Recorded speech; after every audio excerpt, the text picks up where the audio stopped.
Desalcemos nuestro canto con viva emoción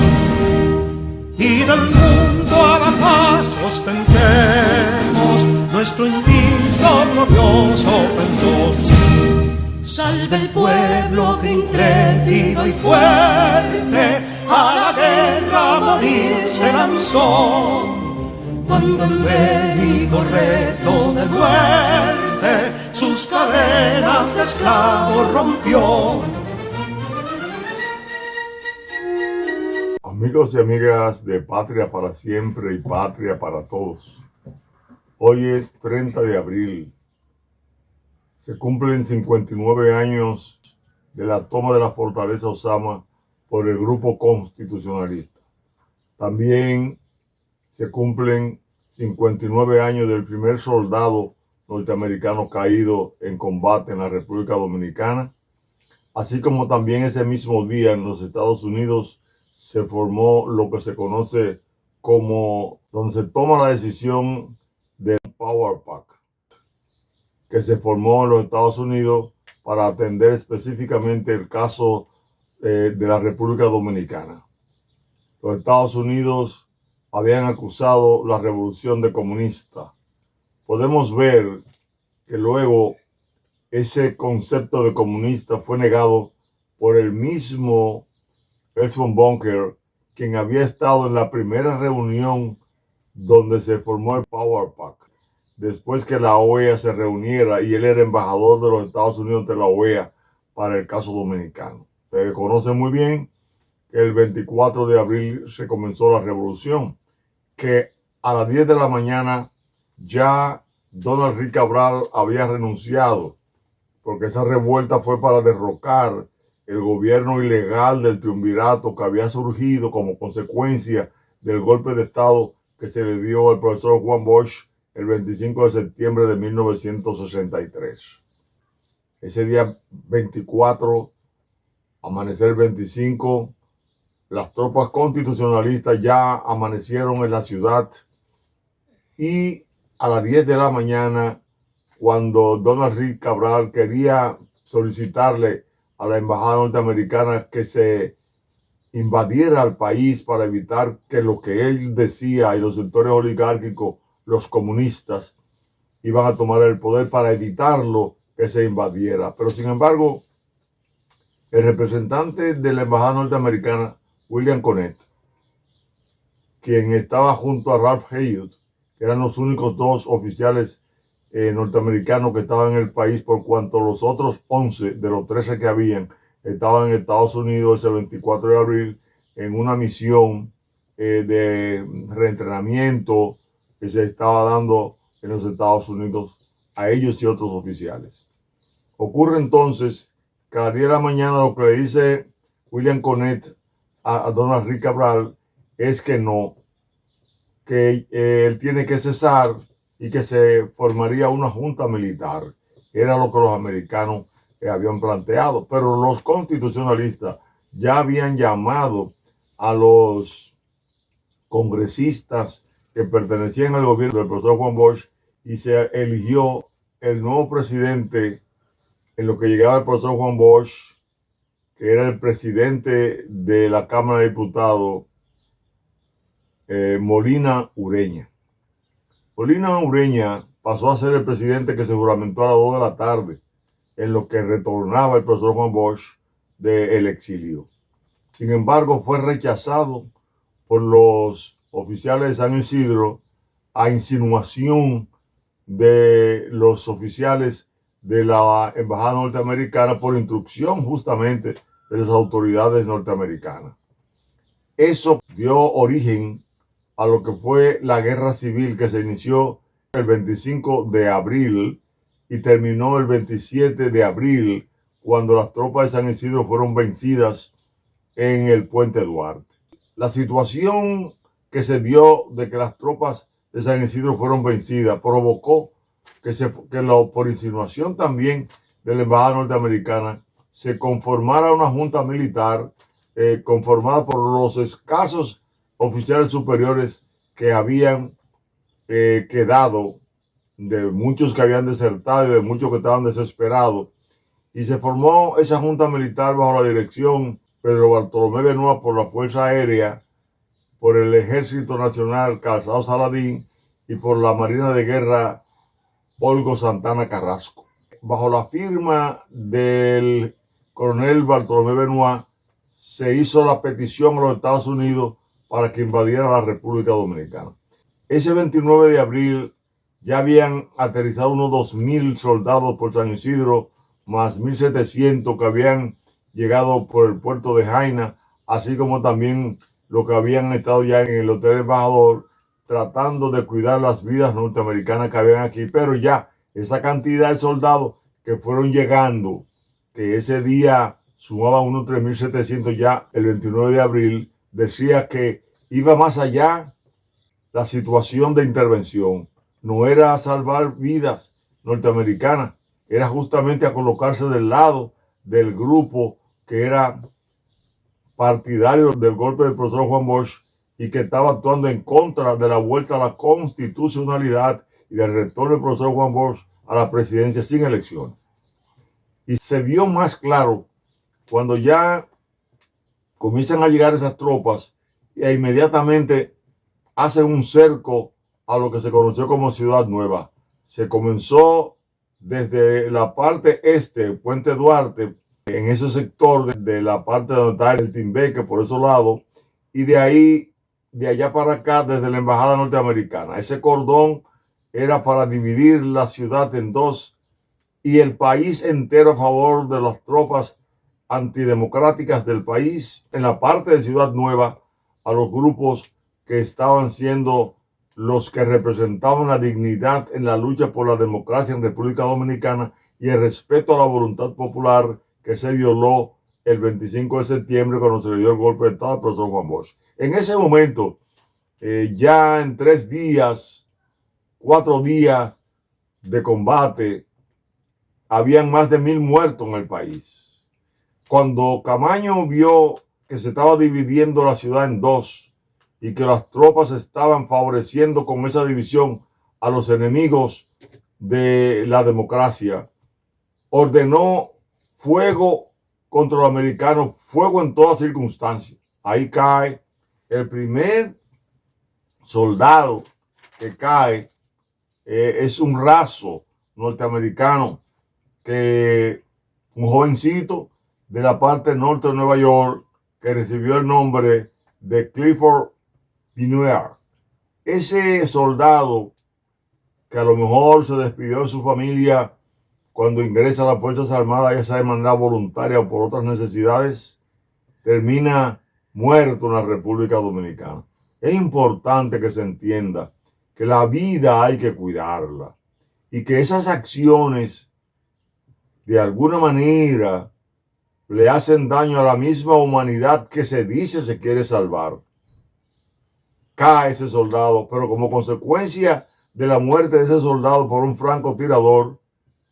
los soldados norteamericanos lanzaron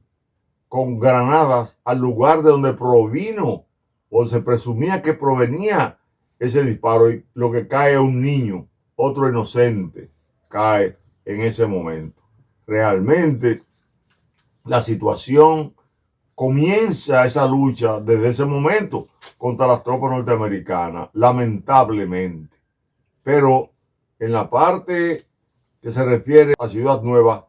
ya el 29 de abril se había intentado tomar la fortaleza Osama y no se pudo tomar. El coronel Francisco Alberto Camaño Deñó quiso convencer al coronel Valentín Despradel Brache, el Bollón como le decían, que había sido compañero amigo de Camaño, que en Palmasola tuvieron los dos heridos ese 28 de diciembre de 1962. Al estar los dos heridos y haber sido atendidos en los Estados Unidos los dos, habían estrechado una gran relación y Camaño quiso convencerlo, pero resulta que Valentín Despradel Brache, ese coronel, era hermano del jefe de la policía, que era el general en ese momento Herman Despradel Brache. No lo pudo convencer en ningún momento y el 30 entonces pues se organizaron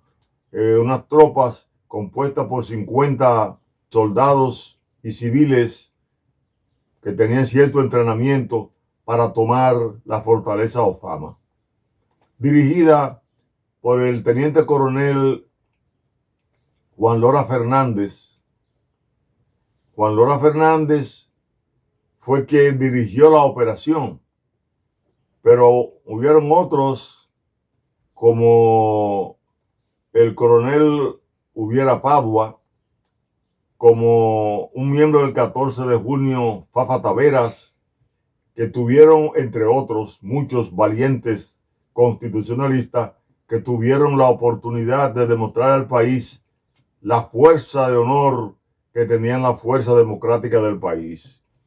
Eso dio como consecuencia que las tropas constitucionalistas tomaran la fortaleza Ozama, tomaran las armas entonces para armarse mejor y seguir la lucha, ya no contra San Isidro, sino contra las tropas invasoras también. Esa es una demostración de la valentía que tiene el pueblo dominicano en la sangre.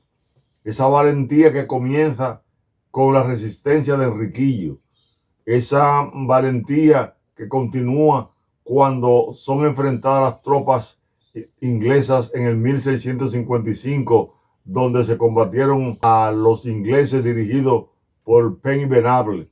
Eso es una recordación de ese ejército inglés que no pudo entrar tampoco a Ciudad Nueva, como no pudieron luego entrar los norteamericanos el 15 y 16 de junio. Ciudad Nueva es un símbolo de resistencia no solamente a la República Dominicana, sino del Caribe, América Latina y el mundo. Esa ha sido una zona inexpugnable para la mayoría de los que han querido sojuzgar al pueblo dominicano. Allí se combatió. Entonces, es interesante saber que esa misma noche se convoca a los altos mandos militares y diplomáticos de los Estados Unidos para conocer el caso de República Dominicana. ¿Y qué ocurre allí? El presidente Johnson lo que hace es que instruye a Robert McNamara para que él y el jefe de Estado Mayor de Estados Unidos eligieran un general que pudiera venir a la República Dominicana a cumplir la misión de evitar, según ellos, que las tropas dominicanas se vincularan a los comunistas y que hubiera otra Cuba como ellos pensaban. Siendo esto negado posteriormente, como ustedes pueden ver en esa fotocopia que le vamos a poner, de las declaraciones que dio el representante de Estados Unidos ante la OEA, Ernst von Bunker, que negó finalmente el 12 de octubre de 1983 que la situación en República Dominicana fuera entre capitalistas y comunistas, sino que fue entre liberales y conservadores. Ustedes lo pueden leer en esa fotocopia que le ponemos a ustedes en este video. Así se cometieron crímenes, así se invadió un país, así se abrieron heridas que durante muchos años se mantuvieron sangrando de odio entre los bandos, hasta que nosotros el 23 de diciembre del año 2010 celebramos el Día del Perdón Constitucionalista. Eso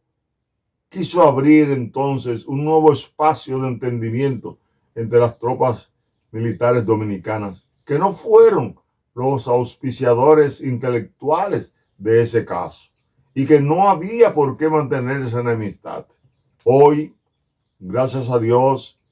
independientemente de la creación del Power Pact, nosotros tenemos una Fuerza Armada civilizada, cívicamente sometida al poder civil. Hay que recordar entonces este 30 de abril del 2024, aquel 30 de abril del 1965, donde las ansias de poder norteamericanas se pusieron de manifiesto, donde la capacidad de resistencia, la moral y la dignidad del pueblo dominicano se hace evidente independientemente de que tuviéramos en la República Dominicana al ejército más poderoso del mundo, independientemente de que nosotros teníamos y tenemos una buena relación con los Estados Unidos, pero independientemente de todo eso, la dignidad de los pueblos hay que defenderla. Vamos a seguir conversando más adelante sobre otros episodios de la Revolución Constitucionalista, pero que describe la valentía del pueblo dominicano, su sentido de defensa de la democracia, como hemos venido construyendo durante 59 años sin golpe de Estado, durante 59 años donde las fuerzas contrarias han participado en las elecciones y han respetado al presidente electo.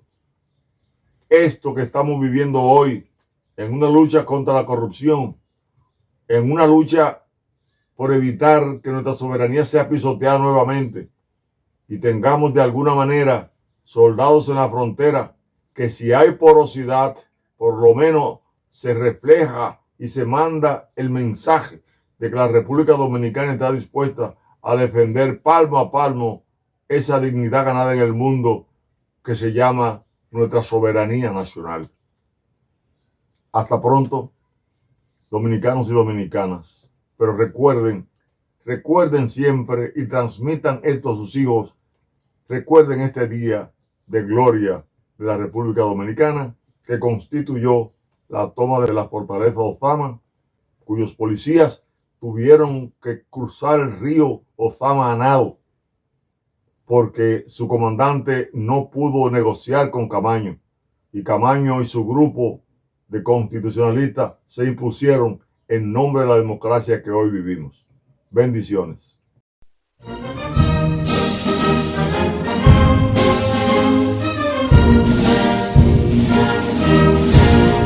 Quisqueyanos valientes alcemos nuestro canto con viva emoción, y del mundo a la paz ostentemos nuestro invicto glorioso pendón. Salve el pueblo que intrépido y fuerte a la guerra a morir se lanzó,